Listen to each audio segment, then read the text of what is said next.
Cara, a tua carreira é inacreditável, pra ser sincero, cara. Assim, tudo que você conquistou no. Quando a gente fala do Falcão pras pessoas na rua, é o Pelé do futsal, cara. Como é que. Cara, eu queria entender a tua história, como é que tu começou. Tu começou que nem todo mundo, um moleque que gostava de futebol, foi pro futsal. Como é que foi isso daí? Sim, sim, eu sou daqui da Zona Norte de São Paulo, sou nascido no Parque do Chaves. E eu era um moleque que jogava bola na rua, jogava bola na escola, levava o potinho de iogurte para jogar na escola.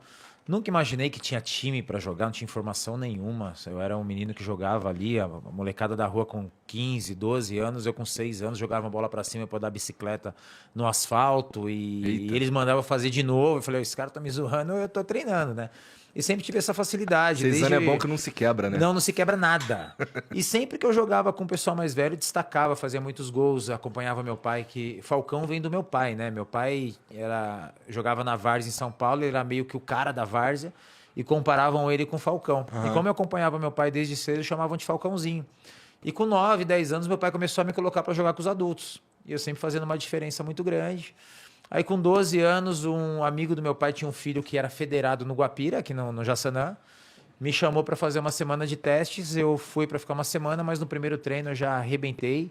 Aí já assinei a ficha no mesmo dia e o primeiro jogo era contra o Corinthians no final de semana. Aí perdemos de 2-1, eu fiz o gol e joguei muito aquele jogo. O Corinthians me monitorou durante aquele ano. No final do ano, o Corinthians também me chamou para 10 dias de teste. No primeiro treino também eu arrebentei, já assinei a ficha também, aí tudo foi muito rápido. Molecote, isso daí. Molecote, isso com Mas 14 anos, o 15 Corinthians, anos. quando o Corinthians chamou, mas era para futebol de campo ou era para o salão? Pro salão, só que durante os 5 anos que eu fiquei no Corinthians, eu passei pelo campo 7 vezes. Então eles me levavam, eu ficava um mês e meio, não gostava, voltava pro futsal, aí fazia um plano de carreira para mim, me levavam pro campo, ficava 3 meses, não ia mais. Então assim, eu não gostava, foi uma escolha minha de jogar futsal. Eu acho que o momento certo de jogar campo seria naquela época, né, que eu tinha ali a idade certa para as coisas acontecerem. Eu lembro que ia jogar uma Copa São Paulo dos Juniores e liberaram para passar o Natal em casa. Quem era de São Paulo, eu fui para casa e não voltei. Então, assim, eu não gostava. Quando eu tinha que escolher, que apertava a escola, eu trabalhava no açougue do meu pai, treino do campo, treino do futsal, quando tinha que cortar alguma coisa, eu sempre cortava o futebol de campo. Então, o futsal realmente foi uma escolha desde moleque. Mas tinha alguma coisa assim... Diferente. Não, porque a gente já falou com um monte de jogador e muitos deles vêm de futsal, né? Sim. E acaba migrando pro campo. E você, assim, mas tem algum motivo especial por que você não gostava do campo? Cara, eu queria estar com a bola no pé o tempo todo. Quando eu jogava na rua, na escola, eu tinha a bola no pé o tempo todo. Eu gostava daquele toque, daquele jogo. É o que eu falo, né? O futsal me escolheu e eu escolhi o futsal. Acho que Deus me colocou para jogar, porque assim, eu estava num grande clube, uma base fantástica, com a diretoria do campo toda me levando, implorando para eu ficar. Eu ia e voltava. E isso foi 7 vezes em 5 anos. Então foi uma coisa desde moleque mesmo, não olhar, o campo dá mais dinheiro, eu vou pro futebol de campo. Eu só queria jogar o que eu tinha prazer de jogar, que era futsal. Então eu não tinha empresário, não queria ter empresário, meu pai queria que eu jogasse futebol de campo, mas foi uma escolha minha jogar futsal. Esse lance de ter a bola no pé o tempo inteiro deve fazer total diferença mesmo, porque no campo, às vezes, ela chega em você. Exato. Né? Nos exato. campos tem umas estatísticas que mostram que o jogador, em média, fica durante o jogo um minuto, né? Com a bola no pé. Tanto que os eventos hoje, cada vez mais, hoje que eu faço evento no mundo inteiro, tá sendo em ou quadra de futsal ou campo society com a arquibancada em volta. Porque os ex-jogadores, eu fiz agora um evento mesmo em Dubai, mês passado, que fez eu, Figo, Ronaldinho, Kaká, John Terry, Okocha, Eto'o, Materazzi, Snyder, Cacilhas, e foi num campo reduzido. E os jogadores estão tendo mais prazer para isso, porque eles tocam na bola toda hora e o público que vai assistir vê o ídolo dele tocar na bola toda hora. Então fiz Israel agora há 1 mês e meio atrás com o Ronaldinho. Fizemos 2 eventos lá e a galera tá a 3, 4 metros do jogador e o jogador toda hora tá pegando a bola. Quem vai ver o Ronaldinho quer ver o Ronaldinho com a bola no pé toda hora. E às vezes você fica 90 minutos para ver ele pegar na bola 5, 6 vezes e às vezes não já tem que tocar a bola, aí demora para receber de novo. Então hoje os eventos relacionados a futsal ou campo reduzido estão com um sucesso muito grande e cada vez aumentando mais. O jogador de futsal, ele é necessariamente, posso estar falando merda, mas ele é necessariamente mais habilidoso também que o jogador de futebol de campo, não é? Tem mais espaço. Total. Né? Porque assim, Igão, você pega um menino de 12 anos, que é grande e forte, Ele é um zagueiro no campo, porque ele ser grande e ele ser forte faz a diferença. Aham. Então, se ele jogar no campo e ele chutar, der 10 chutão para frente, ele é um jogador de campo. Se você pegar o mesmo menino de 12 anos, grande e forte, e colocar no futsal, se ele não tiver todos os detalhes, todos os encaixes de passe, de marcação, de chute, porque no campo você erra um passe, tem mais 10 para marcar.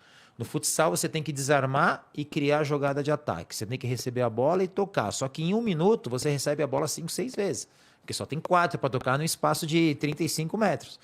Então você, naturalmente, você está treinando o seu desenvolvimento para melhorar o seu passe. Então, se você tem essa criação dos dois, do mesmo menino nos dois, ele vai ser grande e forte, mas com um bom passe, com uma boa qualidade de desarmar, com uma boa qualidade de sair jogando. E ele não vai ser só grande e forte. Por isso que tem muito jogador que chega com 18, 19 anos, que iguala o tamanho, que aquele grande e forte já não faz diferença.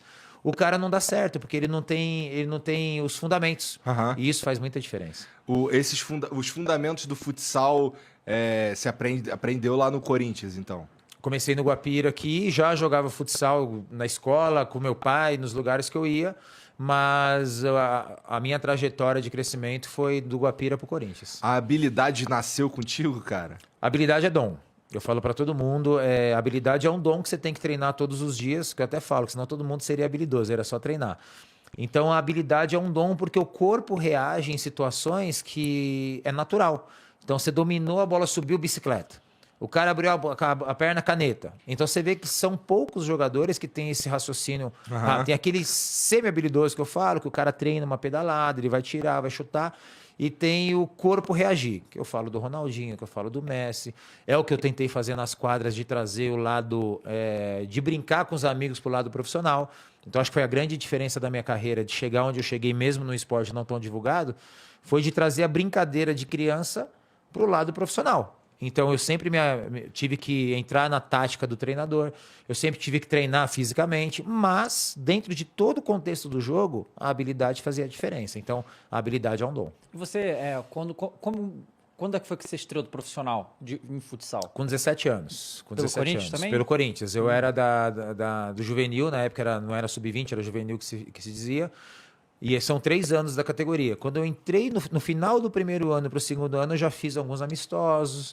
Quando começou o segundo ano de juvenil, eu já comecei alguns jogos, comecei a entrar. Quando chegou no final do ano, no outro ano no juvenil, eu só ia para os jogos importantes. Eu já fazia parte da equipe principal.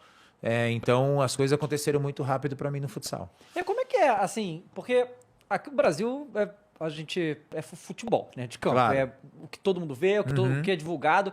Ver sobre outros esportes até é difícil de achar informação, porque é tudo Sim. muito focado no futebol de campo. Como é que é a estrutura do futebol, do futsal aqui no Brasil, assim, de campeonato? Como é que faz o cara querer ser jogador e avançar na carreira aqui dentro? Como é que é Sim. isso? O Brasil é um país que é o futebol e todos os outros, Sim. né? É diferente da China, Estados Unidos, que você tem 10, 15 esportes que brigam pelo mesmo Uhum. espaço de mídia, de público. O futsal, acho que a série do Fred mostrou muito o que é os bastidores, que a estrutura é a mesma. A estrutura, claro que os valores não são os mesmos, mas a estrutura é a mesma. Treinador, auxiliar, massagista, roupeiro, fisioterapeuta, supervisor, moradia. Então você tem tudo dentro do que o futsal tem daquele valor. Então tem um time que investe mais, tem time que investe menos. Então o futsal ele se acostumou com valores baixos. Ninguém nunca... Eu tracei meu caminho. Bom, eu sei que eu vendo isso, então o Falcão teve uma visão diferente. Tanto que quando eu estava em 2006, 2007, foi quando eu tive muitas propostas para fora, mas eu estava em Jaraguá do Sul, na Malve, né, que era uma das maiores malharias do Brasil, e o dono não me deixava ir embora. Quanto é que você tem de proposta? Isso, eu cubro. Isso, eu cubro, porque eu dava retorno para a empresa dele. Né? Então eu Você não tinha vontade de ir embora? Não tinha vontade de ir embora. Porque quando eu ganhei Melhor do Mundo em 2004, eu passei a ter muitos patrocinadores no Brasil. Então eu era a garoto propaganda das 2 maiores estatais do Brasil, eu tinha uma marca esportiva que era muito forte. Então, para o mundo do futsal, eu ganhava igual jogador de futebol. Entendi. E quando eu fui para o campo no São Paulo, eu voltei para o futsal ainda mais valorizado. E de lá para cá sempre, aí voltou os patrocinadores. Então, quando eu tive essa perspectiva, eu vi quanto que eu entregava e quanto que eu valia. Tanto é que eu nunca fui para o Brasil, que toda a equipe que eu estava me valorizava, e eu sempre tive muitos patrocinadores aqui. Mas a estrutura, cara, assim, futsal, vôlei, basquete, funciona muito em interiores. Interiores que não tem time de futebol. porque a cidade respira aqui. Não, o time da minha cidade de futsal. O Jaraguá do Sul, que eu joguei 8 anos, ficou muito conhecida pelo time de futsal. Carlos Barbosa, que é onde a fábrica da Tramontina é muito conhecido pelo futsal. Então, essas cidades, os meninos não querem ser jogadores de futebol, eles querem ser jogador de futsal. Aquela cidade que tem o vôlei, o pessoal quer ser que aqueles pessoal que enche o ginásio joga. Então, os times de futsal em capitais ou você faz um time de seleção brasileira, igual o Corinthians, que sempre tem um grande time, para lotar o ginásio, ou se você... o São Paulo tem um time de futsal, mas é mais ou menos, a torcida não vai. Não, São Paulo tem um time de futsal que está em primeiro, que tem 4 jogadores da seleção, todo jogo é bonito, que foi o que aconteceu comigo no Santos. Então, teve domingo que dava o mesmo público no ginásio que dava na Vila Belmiro. Porra, fudido. Nossa. Então, porque a gente tinha um timaço. Então, o cara ia lá, o cara se divertia, o cara via um baita time, e a gente passava na televisão toda hora. Então, os interiores do Brasil, principalmente Sudeste para cá, porque aí Nordeste fica muito caro, passagem, hospedagem, aí não segura a onda. Mas os times de futsal têm toda a sua estrutura dentro dos seus valores e todos os times estruturados são bem estruturados. Então, todo mundo tem tudo que um atleta precisa. E os campeonatos é como? Tem campeonato brasileiro, aí tem equivalente à Copa do Brasil, coisa do gênero, assim? Tem os estaduais, os campeões estaduais jogam a Taça Brasil, que é como se fosse a Copa do Brasil, mas os campeões estaduais, a Taça Brasil tem a fase eliminatória e tem a fase final, que é em uma sede, em alguma cidade do Brasil, que é um torneio de 10 dias. Tem a Liga Futsal, que começa em março e vai até novembro, que é a principal competição. Aí tem o Sul-Americano, tem o Mundial de Clubes, que meus últimos 2 títulos foi até no Catar. Não, foi na Tailândia. Foi um no Catar e um na Tailândia. Que tem os mundiais de clube. O Campeonato Europeu de Futsal é fortíssimo. É bonito de ver o Barcelona, os times, o Porto, o Sporting, o Benfica. A gente nem fica sabendo dessa parada. Não cara, fica, loucura, não né? fica. É o que eu falo que é um grande problema do futsal no Brasil, porque o jogador, por exemplo, o Ferrão, que é um jogador da seleção brasileira, que joga no Barcelona e ganhou 2, 3 vezes melhor do mundo. Ninguém sabe. Então não tem uma preparação da mídia que, vai vir o cara de férias, ou bem amigos, ou não sei quem. O Flow, entrevista o cara é do Barcelona, o cara ganhou o melhor do mundo. Dá essa mídia pro cara, que é o que eu tive, né? Eu acho que a grande diferença é porque eu sempre estava no Brasil. Então, o Falcão fez um golaço na seleção, no dia seguinte eu estava em todos os programas. Então, hoje, quando o jogador fica um pouco conhecido que ele vai para a Europa, ele só vai para a seleção nas datas FIFA. Então, de 8 convocações no ano, o cara pode ir em uma. Então, ele não fixa o nome dele com o público. Às vezes, fala assim, esse cara é bom. Aí você fala o nome dele. Daqui 3, como é que chama aquele cara mesmo? Então, você não tem essa fixação que eu tive durante 20 anos de sempre estar no Brasil.